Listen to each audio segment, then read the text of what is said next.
All right, Working Fans Combatcast, man called Dave, Chevarooney. We're going to tell you what we got coming up, and we're going to talk a lot of fights from this past weekend and fights coming up. But first, let's check out the video. Are you a fan of pro wrestling, comedy, and combat sports? Then we have the podcast for you because we cover that and much, much more. Do you like to debate with your friends? Do we have the perfect segment for you? It's the 531, where we take any given subject, break it down to a top 5. From there, we debate it down to 3, and then into that number 1 spot. If you want to get a hold of us, find us on our social medias. Search Working Fans Podcast on any major social media platform. And if you want to find the podcast, search for us on any major podcast platform, as well as YouTube. Working Fans Podcast. We put in the work so you don't have to.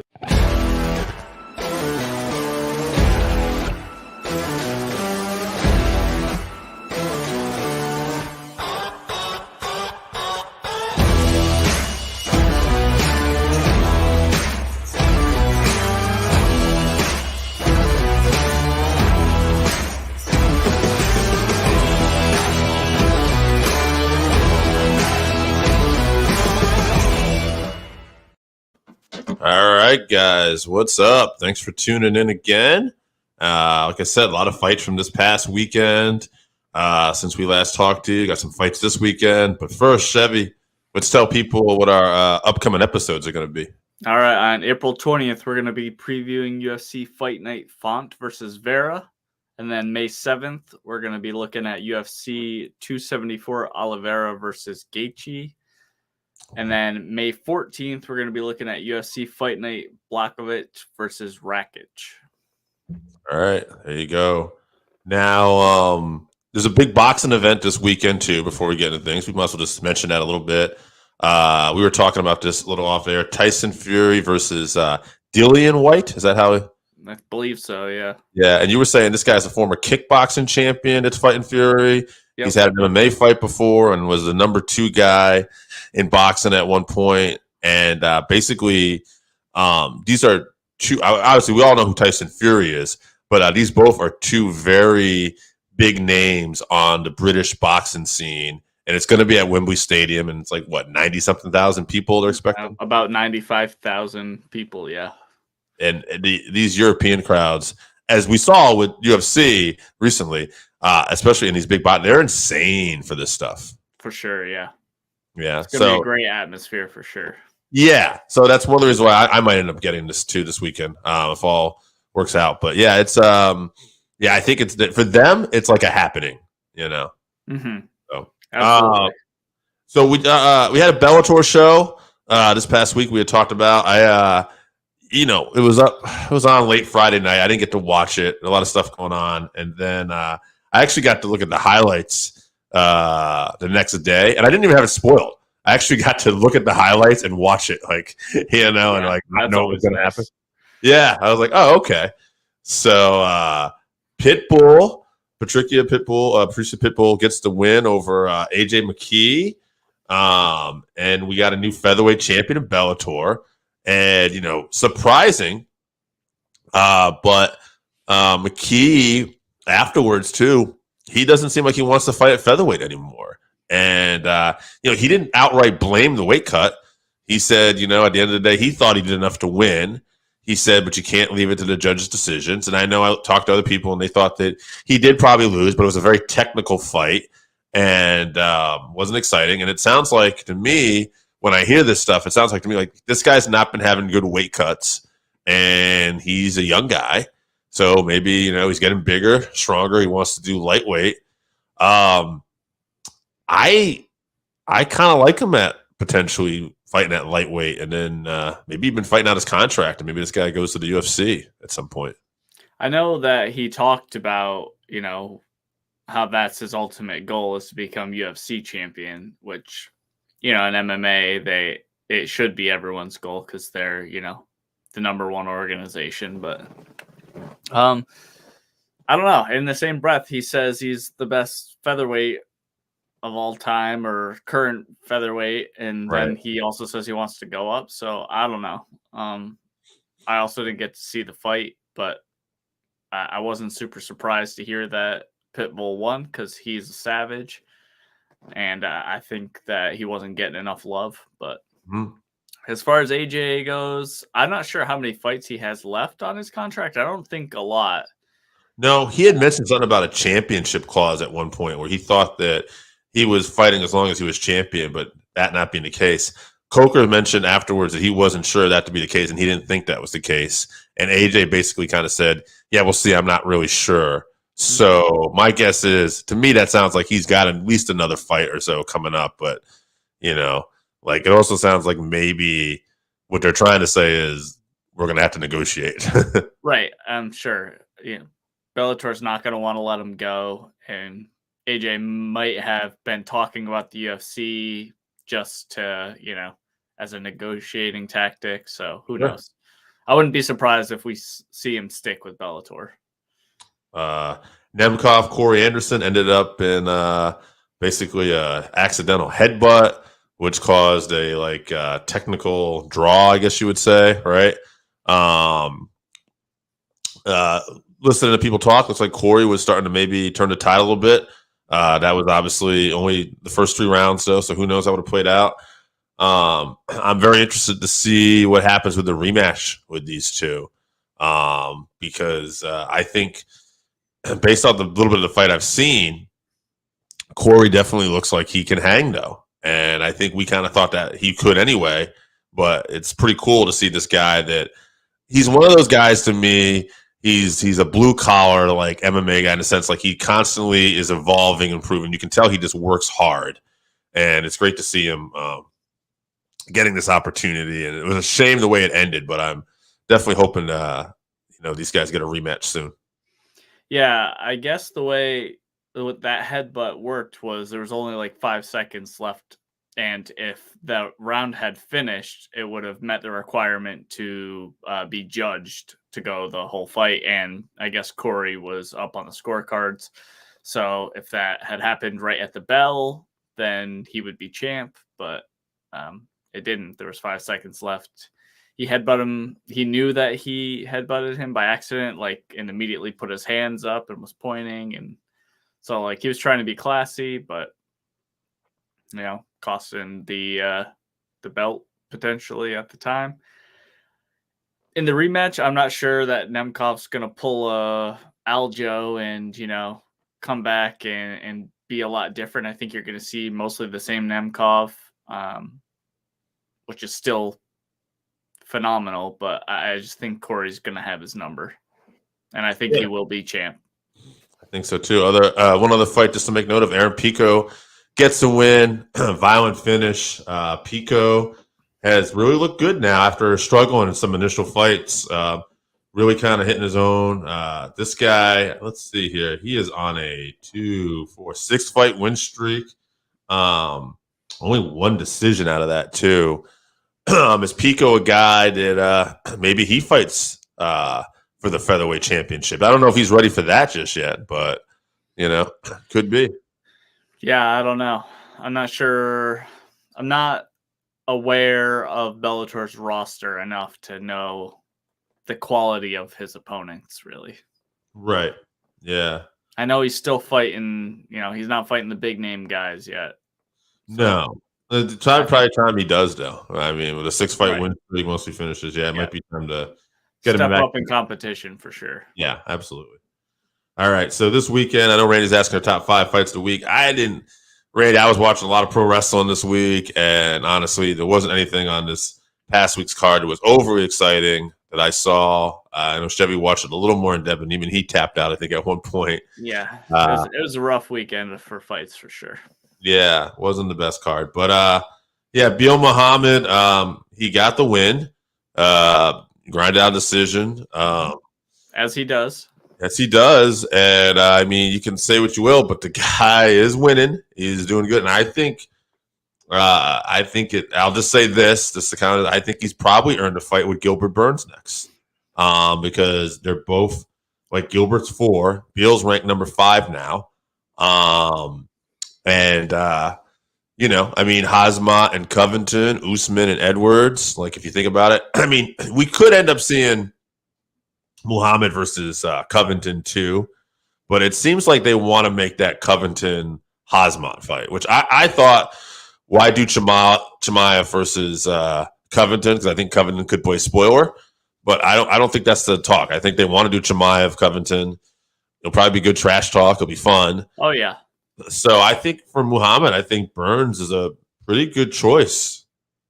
Yeah, I think that makes a lot of sense for sure. How do you see that going? I feel like Burns is too good on the ground and in those clinch situations to let Muhammad do what he does. And I feel like he's so explosive and hits hard. It's going to be a tough matchup for Muhammad. Yeah, I mean, matchup wise, yeah, Gilbert's jiu-jitsu is so great. Now, I would think that his jiu-jitsu is lent better to him having his top game instead of being off his back. But, I mean, he's great at BJJ everywhere. So, I mean, we'll see. He's definitely going to have the striking advantage. And I think he might be powerful enough to keep Bilal off of him. So I think that fight probably will get made. So I think we're going to find out what happens. I don't know. Bilal just seems to find a way to win. He does. He does do that. And Magny, I was thinking, I know he's not, I mean, he just came off a win, but I'd like to maybe see him fight Vincente Luque next. I think that might be a good matchup. Luque is number 6. Magny's number 10, but I'd like to see Magny maybe get a step up in competition. I thought maybe these guys might line up. I think that Magny is in talks with a fight. I can't pronounce the guy's name, nor can I remember what it is right now, but I'm pretty sure he's this Mongolian guy that's undefeated and like has all knockout finishes. So, I mean, he doesn't take easy fights. He called out Hamza and then he took a fight with this guy. So it's Shemev or something like that is his name. I can't pronounce it, but Carney when we need him. Yeah, I know. Savage. Neil Magny has a set of brass balls on him. He's a savage. So props to him. Hopefully he gets it done. Now let's get to this UFC Fight Night weekend. We got Lemos versus Andraj. I will go up and down this card here a little bit. We got, I'm not sure much about this first fight. It's Menno Cop. It's Kiape, but if you look at his Wikipedia page, it's Manuel Pedro Gomes, but better known as Man Cape. Anyway, he's fighting this fucking first fight. The rest of them are not as bad, but Su Mujahid. It sounds like it would be an Arab name. It's Chinese. Okay. Well, anyway, let's go to the records here. Cape is 17-6, 11 KOs, 5 subs, 1 decision, 2-2 in the UFC, and he's a former risen bantamweight champion. So if you look at that record, 17-6, like 11 KOs, 5 subs, like this guy's only gone a distance 1 time. Yeah. So, and he's a former risen champ. And now Sue here is 16-4, 13 KOs, 2 subs, 1 decision. Similar thing, except for 3-1 in the UFC, and has 1 performance of the night against Malcolm Gordon. So interesting matchup. 2 guys, hard names to pronounce, but it looks like they both get the job done and like to get finishes. I'm gonna go with Kate based off this knowledge, but being a former champion, at least even another promotion, I'll say he has a little more fight experience. But it looks like a pick'em. Yeah, I think it's going to be decision. I know they're both finishers, but both are tough, and they're not the one to get finished. So I think we're going to see probably a war and a decision. I don't know who's going to win. I think you're right when you say pick 'em. Yeah, and it may be a great showcase for these fighters. Like I'm having trouble with the name, but like you look at like what their records bring to the table and their performances, it sounds like this is a pretty good job of matchmaking here. So hats off to UFC. Now, 2 people I'm a little more familiar with: Macy Barber, 9-2, 5 KOs, 2 subs, 2 decisions, 4-2 in the UFC. She's got the second most knockout wins in UFC flyweight women's division history, taking on Montano De La Rosa, who's 12-6-1. She's got 1 KO, 8 subs, 3 decisions, 5-2-1 in the UFC. Interesting to note about De La Rosa, too. She started off her career 0-2. And I bring that up because that, to me, tells me she's a mentally strong person. Mm-hmm. And she's always trying to be better. She has had performance of the night one time, and she's also a former Extreme Fighting League flyweight champion, high school All-American wrestling. She's good all around. I like Barber. She came in with a lot of fire, a lot of promise. She had a few hiccups here and there, but she's coming off a good win. I don't think I like this matchup for her, though. I think De La Rosa's good everywhere. I think she's so mentally tough. I like De La Rosa here, and I like her by decision. Yeah, I think you're right when you say it's a tough matchup for Macy. I'm going to go with her just because I think that she's like reaching a new level. She's just so scrappy. I think this one's probably going to be a pretty good war as well, but I think Macy's going to get a decision. Let's see. Randy asked, if you could build the Ultimate Fighter, what would they have? I'll go with a heavyweight. I'll go with DC's wrestling, Nagano's Francis Nagano's power, and maybe the speed of somebody like a Stipe or something. Take all 3 of those, and I think you'd have the ultimate heavyweight anyway. Let's see. I think you want. Well, I'll just piece together some things. Excuse me. I think you want Crow Cop's left kick. Ooh, that's a good one. Probably, as much as I hate John Jones, probably his fight IQ. Yeah. Or GSP's fight IQ. Yep. I'm going to say Max Holloway's cardio. This is boxing overall too. Yeah. That's probably good. That's what you need.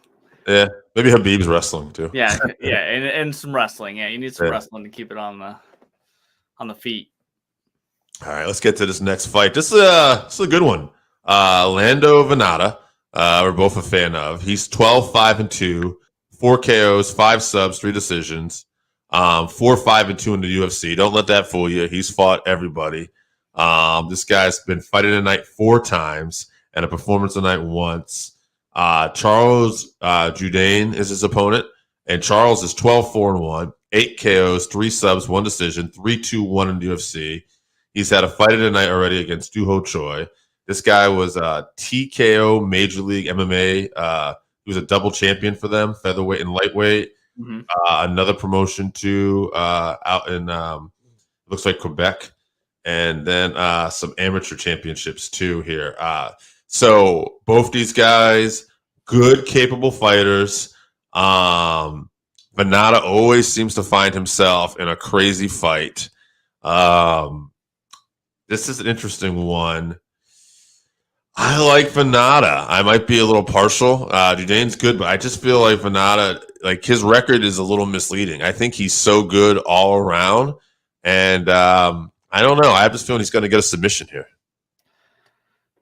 I see Charles getting a TKO. I think later on, I think Lando likes to throw some, wheel kicks and stuff like that occasionally.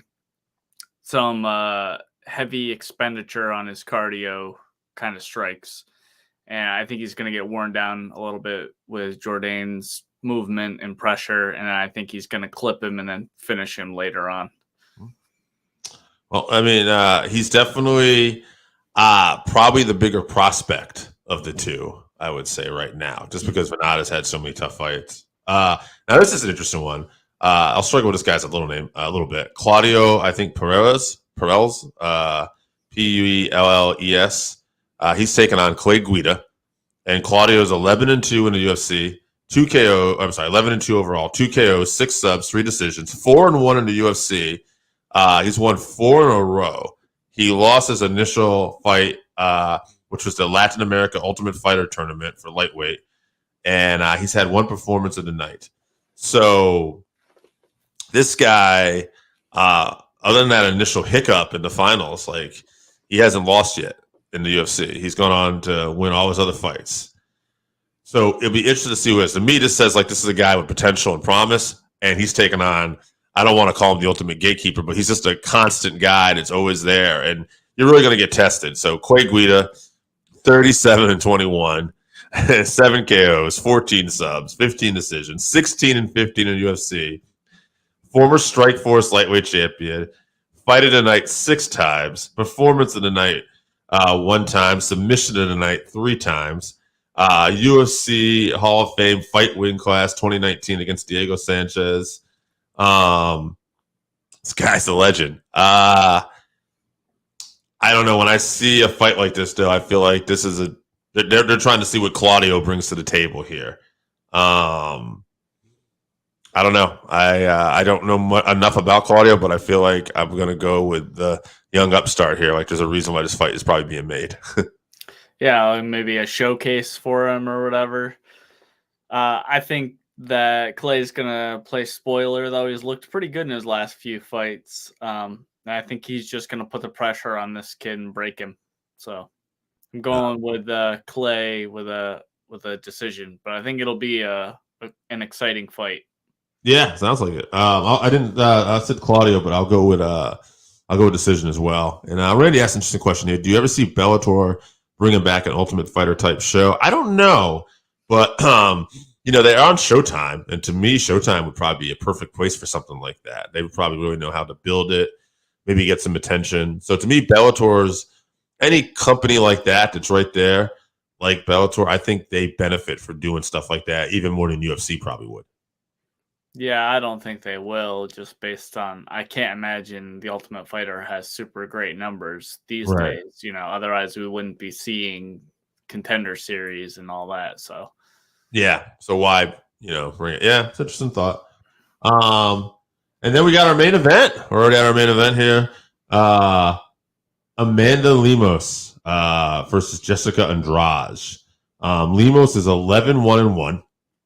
7 KOs, 2 subs, 2 decisions. She's 5-1 in the UFC. She lost her debut, then won 5 in a row. She's coming off a fight of the night win over Angela Hill, and she's a former Jungle Fight Bantamweight Championship. All right, 2 successful defenses.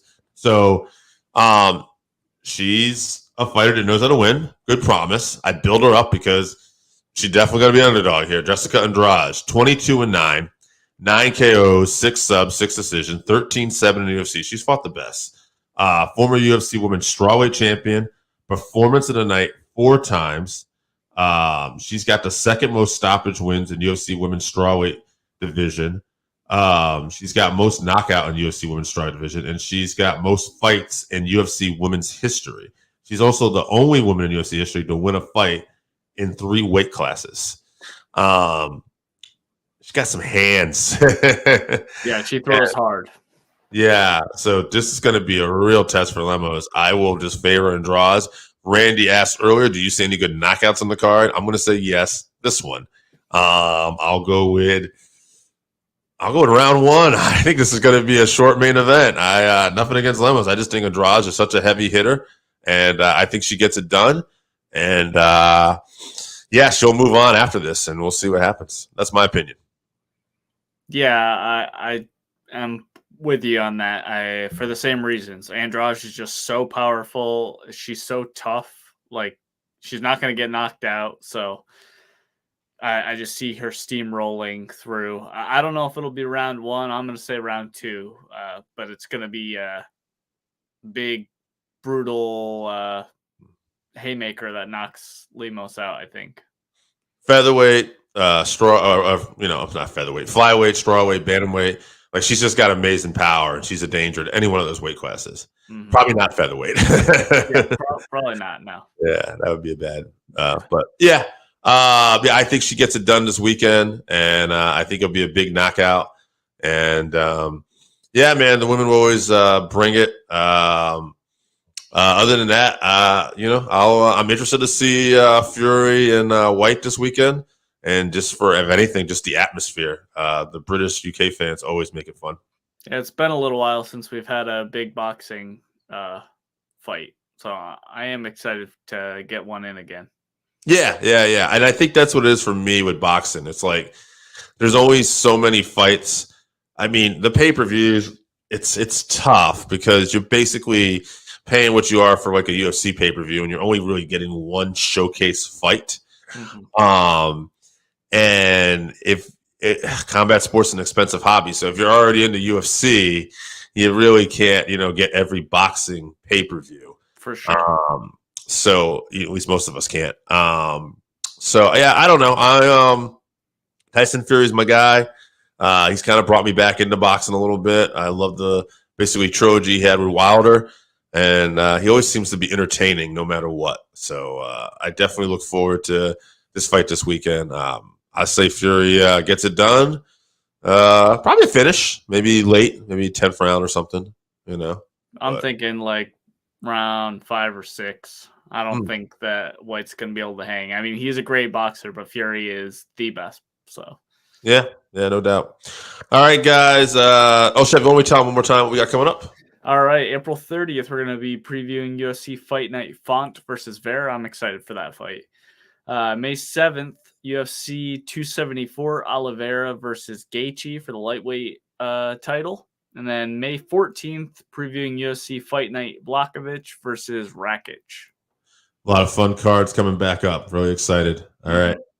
All right, guys. Thank you so much for tuning in. And we'll be back next week with more combat sports action. And we'll see you at the fights.